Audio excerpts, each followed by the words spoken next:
मराठी राज्यात आला तर तुम्हाला मराठी तुम्ही नोकरी धंदा करत असाल तर शिकावीच लागेल। पर्यटनाला आला तर तुम्ही गाईड वगैरे घ्या। बरं, इथला जो रोजगार आहे तो भूमिपुत्रांना मिळायला पाहिजे प्राधान्याने।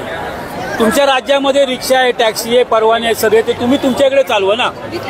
तर तुम्ही इकडे येता आणि त्या आमचे सगळे नोकऱ्या वगैरे घेतात। बरं, त्या नोकऱ्या घेताना तुम्ही कमी मानधन घेता, त्यामुळे आमच्या मुलांचे तुम्ही 12 तास काम करता, मग आमच्या स्थानिकांचे वांदे होतात, कारण आम्ही कुटुंबासहित राहतो।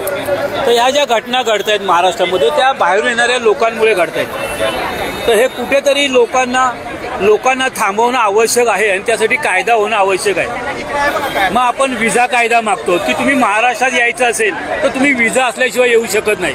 आता काय होते, कोणीही उठतो आणि महाराष्ट्रात येतो, तर याच्यापुढे ते नाही चाललं पाहिजे। तुमच्याकडे विजा असेल तर तुम्ही आज अमेरिकेत आपण जाऊ शकतो का?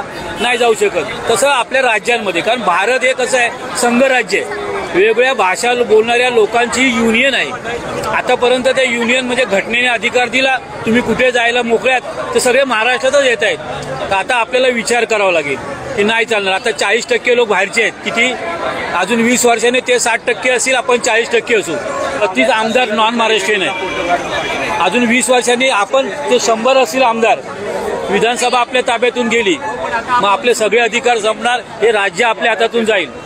आपण 2,500 वर्षापासून इथे राहणारे मराठी भाषिक आहोत। अभिजात भाषा जे मागितली तर त्यात लिहिलंय की भाषेचं उत्पत्ती कधी आहे, 2,500 वर्षापासून, म्हणजे आपण 2,500 वर्षापासून कोण आहोत, मराठी आहोत। मी भारतीय कधी झालो, 47 साली। 1947च्या अगोदर भारत नव्हता, त्यावेळी काही संस्थानं होती, त्या संस्थानिकांचे आपण नागरिक होतो।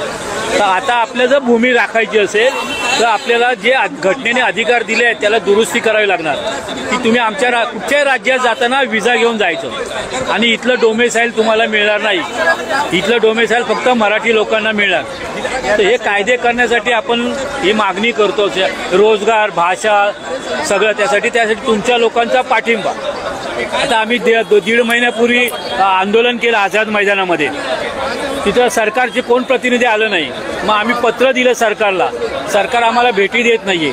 मग आम्ही आता रस्त्यावर उतरलो आणि आता वेगळ्या विभागात जाऊन आम्ही लोकांना सांगणार आहोत की आताचे जर सरकारला आमची मराठी लोकांच्या मागण्या ऐकायच्या नसतील तर आम्हाला पण तुमचा विचार करावा लागेल। महाराष्ट्रात फक्त मराठी, महाराष्ट्राचे मालक कोण, आपण मराठी आहोत।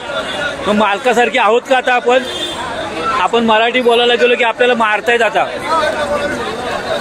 आपल्याला घरं नाकारतायत, आपल्याला नोकऱ्या नाकारतायत। मराठी मुलांना प्राधान्य द्या। हो बरोबर, आणि घरासाठी पण, कारण घर पण देत नाहीये, गुजराती लोक राहून पण देत, त्यांना डोमेसाईल मिळालं नाही तर घर नाही मिळणार। त्यासाठी कायदा करायला लागेल। कायद्यासाठीच आम्ही आमच्या मागण्या आहेत। जसं दुसऱ्या राज्यामध्ये कसं त्याच लोकांना प्राधान्य देतात, तसं मराठी राज्यामध्ये मराठी लोकांनाच प्राधान्य, मुलांना तरच ही सगळी बेकारी हटणार आहे, नाहीतर नाही। म्हणजे आपल्याला आपल्या राज्यात, आपल्या घरामध्ये लढावं लागतं, हे दुर्दैव आहे। आज आम्ही मराठी आहोत, या घराचे मालक आहोत आणि आम्ही भीक मागतो आमचे कायदे करा। ही परिस्थिती आता आपल्याला बदलावी लागेल।